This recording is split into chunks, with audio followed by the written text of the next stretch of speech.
Rays fan. I was mighty disappointed. Hello, everybody. This is Michael Goldberg, and welcome to the LinkedIn Live Lunch Hour. Today, we're going to talk about something that's near and dear to my heart and what I've always been a part of in different communities, and it's volunteering. But my guest today, while he volunteers his time, he actually recruits volunteers for a wonderful organization called Mercy Ships. And Brian Arfmann, good morning, sir. How are you? Good morning. I'm doing well. Thank you very much for having me. That's right. And so you're based in Tyler, Texas, about an hour and a half-ish, I guess, east of here. And so good to be talking. Now, you recently moved from LA, is that correct? That is correct. That's why I have the LA hat on here and trying to root for the Dodgers tonight. So go Dodgers.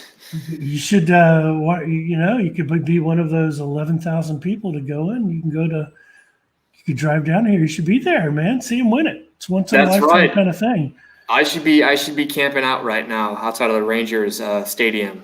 Globe Life Field that most people haven't been to here, and it's been open for close to a year. But it's a great opportunity just to see him back in it, and kind of pulling for him, even though they beat my Braves. So it's all right. It's all right. I'll forgive you. That's okay. There you go. So I guess, Brian, why don't you just tell us a little bit about your journey and what and what you then lead to what you're currently doing. Sure, Michael, I'm going to have you keep talking for the next 60 seconds. There's a train that's going by my place right now. How about you mute and I'll talk? So I'm familiar with that train. And my God, I hope that doesn't go through at 3 a.m. or 2 a.m, anything like that. That would just be terrible. So, well, here, I'll just take some time until the train passes to go out there, get out there and vote. If you haven't voted, it's time. Right? We got a week from today. I can't believe it. Super excited. I voted last week. So if you can take advantage of early voting, definitely do that. If not, you need to get to the polls next Tuesday. So how's that train doing? That is passed. So how many times a day does that go by? That's probably the best. It was cool just to hear it because then it kind of took me back there for a second, because I could always hear the train whistle. So is that just a once a day occurrence? Honestly, it's once or twice a week just during this hour. And that's it. It's got about 2 cars and it just goes to a factory down the road. But that's it. It's not going by at night, thank God. But we're lucky enough to witness that, to hear that go by right now. So good timing. But yes, I would love to jump back to your question, and that was just talking a little bit more about my story. Is that right? Yep, absolutely. So I grew up outside Chicago. I started as a White Sox fan, actually, and actually started getting into bike racing, and then pursued a career in professional cycling. So for all you cyclists out there, shout out to you guys. That took me to a lot of neat parts around the world. I've raced in Australia, I've raced in Europe, I've raced all over the United States. That took me to Los Angeles, where I actually began my career in recruiting. I worked for an agency there in Los Angeles, and we recruited software professionals from developers to engineers, and we're placing them at various Fortune 500 companies in the Los Angeles area. I was doing that for about 4.5 years. I loved connecting people to opportunities for them to reach their potential, opportunities that provided for their families, that where they could grow their skill set and reach their potential. So I love connecting with people. I love the human aspect of recruiting. And I found out about Mercy Ships actually a couple of years ago, but it wasn't until this past year that I really wanted to do more with my recruiting background, I guess more in a humanitarian aspect, to really help others that are struggling. And that really took me to Mercy Ships. I started with Mercy Ships here in Texas in February, right at the beginning of the lockdown. But Mercy Ships, I'd like to say we've been a nonprofit, a global nonprofit since 1978, and we currently operate the world's largest NGO hospital ship. So you think about one of those giant cruise liners out there, or one of those big Navy ships. We have a ship like that currently performs surgeries on the west coast of Africa. Mm-hmm. I'm responsible for connecting volunteers and plugging them in on the ship. So that's a little bit more about my background in Mercy Ships. Yeah. So what, there's just, recruiting volunteers is much different from recruiting talent, such as yourself as a paid employee of the organization, right? Right. And so how it must be really hard, but I've got a follow-up question to this in a minute. But it must be hard to try to convince somebody, especially during this time.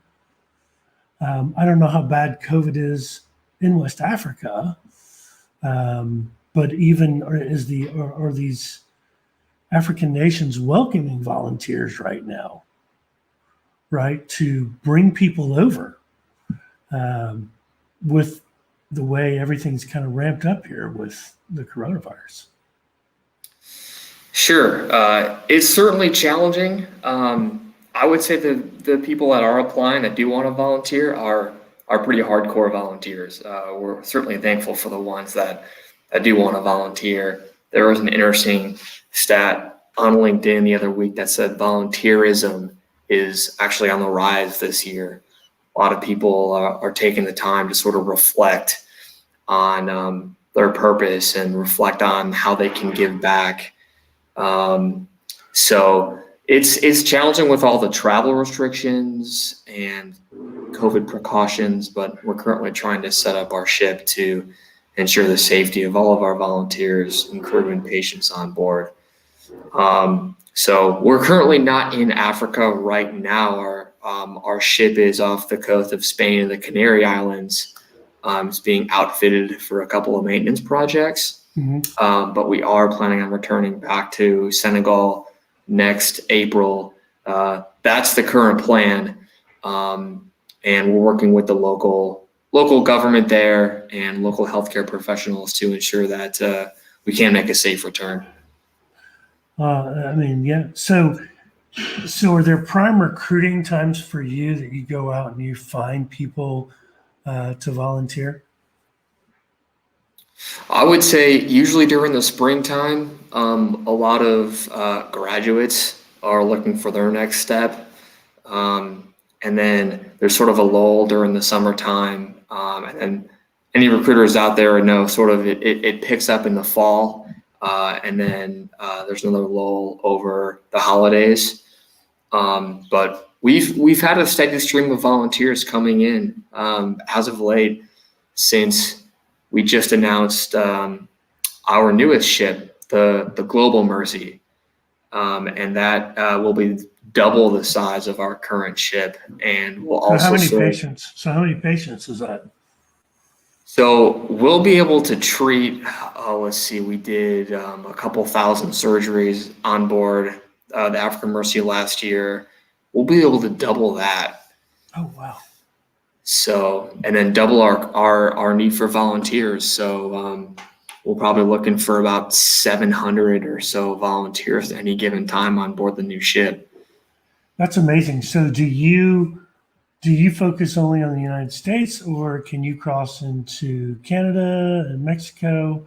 Or does each country have their own Mercy. So it's, am I right to think that it becomes a very diverse and global mini Earth inside Right. that on that ship, right? Yeah, it is truly a So global cool. community.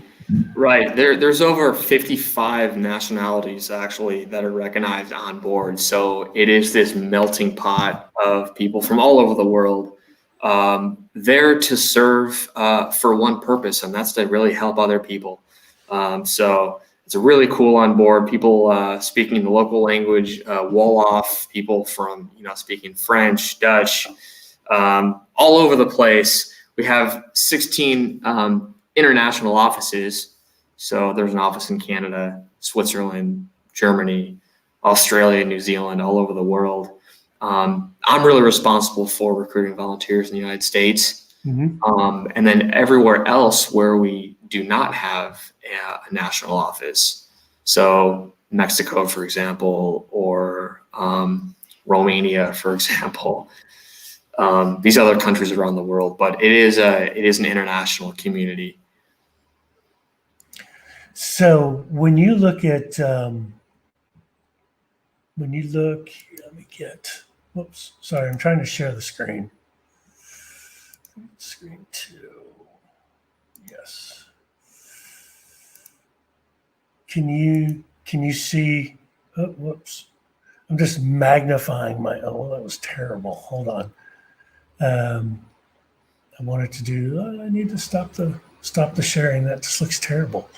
I don't know what happened there. It was terrible. Never mind. So we're just gonna. I'll try to figure it out. But we're gonna have. If we'll show you a link where you can go. If you have more information, we'll certainly type it here in the comments. So let's talk about the length of time that it's a 10-month cycle. Is that correct? Right. We're usually in that port city in that country in Africa for about 10 months at a time. Then the ship undergoes routine maintenance for a couple of months that year and then returns to, I should say, goes on to the next country. Got it. Let's say you're targeting corporate folks and they wanted to do and they could take 3 months off. Their company gives them a sabbatical. It could be 6 months, could even be the full 10 months. What are some of the advantages that would help companies see possibilities to see the benefits of, why it would be so important to volunteer and to volunteer with Mercy ships? Sure, that's a great question. I think one benefit that I think companies can see is just the professional development that their employees can experience on board, and just hone their craft. I mean, they're not just doctors or nurses, but there is a need for finance directors, accountants, HR directors. We have an executive management team on board, and getting the experience in this sort of environment can grow you professionally. It can help just develop your communication skills with international volunteers. You just encounter situations that are very unique. I don't think sometimes you just can't gain from being here stateside. I guess it just develops really in appreciation, a heart for gratitude and a heart for service that I think employees can bring back to their company, and share their stories with their coworkers and their bosses, to just benefit their organization as well. So we've got a question from Joseph Vedamatam. Looks like you may have a volunteer here. So he says, All right, sign what on are, up. right? What are the challenges that Mercy Ships is facing? He says, I am fine. I would like to help on this worthy cause. Yeah, I think our greatest challenge right now is getting back to Africa. However, we are still operating off the coast of Spain, and we're just trying to make sure our ship is just as safe, as clean as possible. A lot of the travel restrictions sort of make it hard for volunteers to get to and from the ship. So one benefit for volunteers as well, we do handle the visas for our volunteers. So we're not leaving our volunteers, talking to embassies around the world trying to get paperwork in, but we're just trying to abide by these travel restrictions and make sure that the ship is, I guess, COVID friendly. Yeah, I mean, this is what's really cool. If and now that you stopped talking, I'm sorry, I shouldn't have. You can pick any one of these here. I just want to serve training and development, logistics and supply. I mean, literally, it is a business on a boat, and that business is healthcare related. But then there are other things that you can do. I mean, these ships. Hospitality professionals, creative professionals, finance professionals. And then as you move up here, IT professionals, hospital support. If you know how to drive a ship, there you go.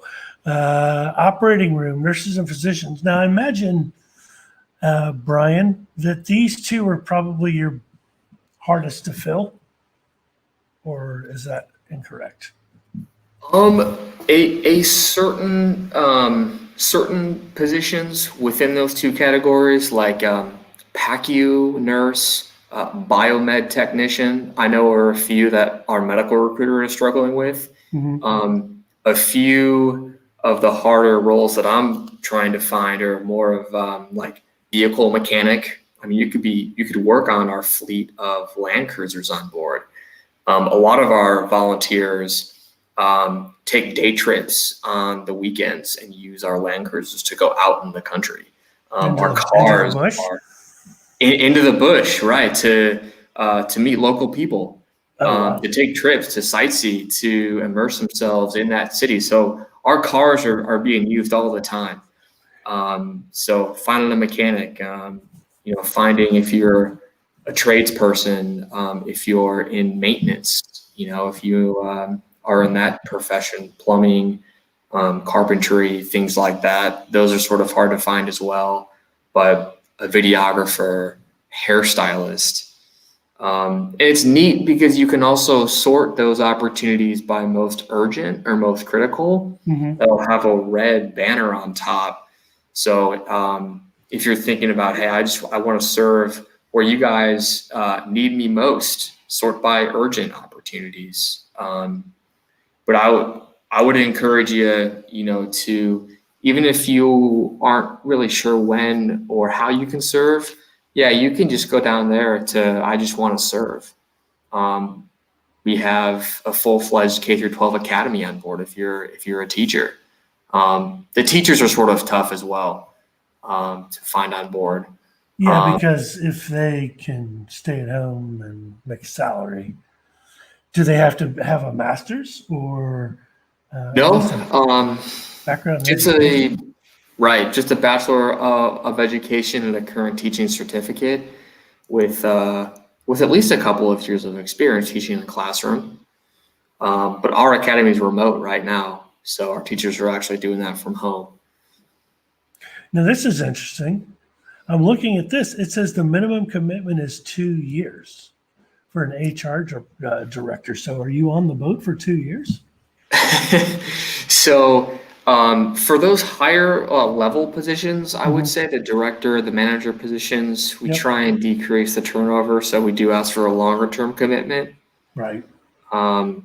Doesn't mean that's not flexible though. But are they over there for 2 full years? But they're over there for 2 full years. Of course, they can incorporate. And their family can come and visit, I guess? and their families can be on board the ship. They can go back and visit their families. Our volunteers do accrue PTO, sort of like in a regular job as well, so they can take time off and do what we call a leave of absence and return and see family. So they're not being held hostage on the ship. So like when after our field services, a lot of the doctors aren't needed when we're doing repairs on the ship. So they'll go home for 2 months and then go back to the next country we're going to. So it varies. You can be on board for 2 weeks to 2 years. We've had a surgeon, Dr. Gary Parker, who was from Los Angeles, and he's been on the ship for 30 years.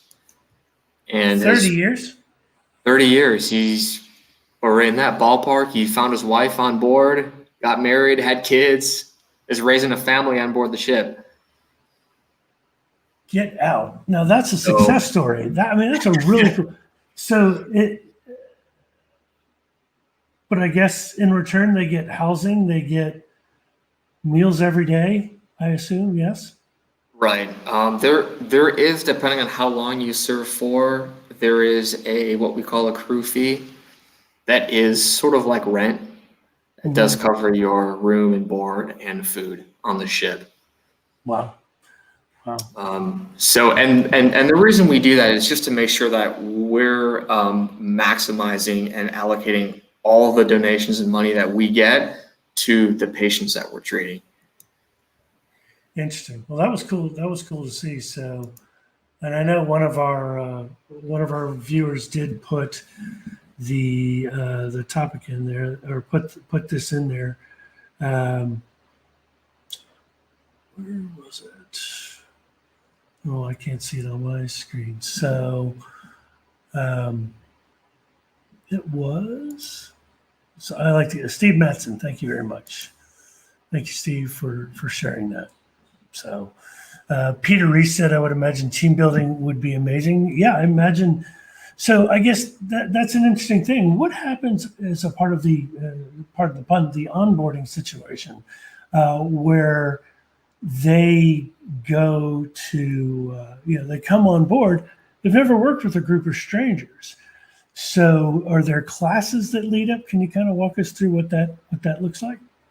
Sure. So typically, if you're coming on board for longer than a year, we do require you to go through an onboarding program, which is 3 weeks here in Texas at our headquarters. You kind of get to know other people that are going to the ship, establish some relationships there, learn more about your role. Now we're looking at either doing that on the ship or virtually. But when you get to the ship, and we have a lot of resources as well online.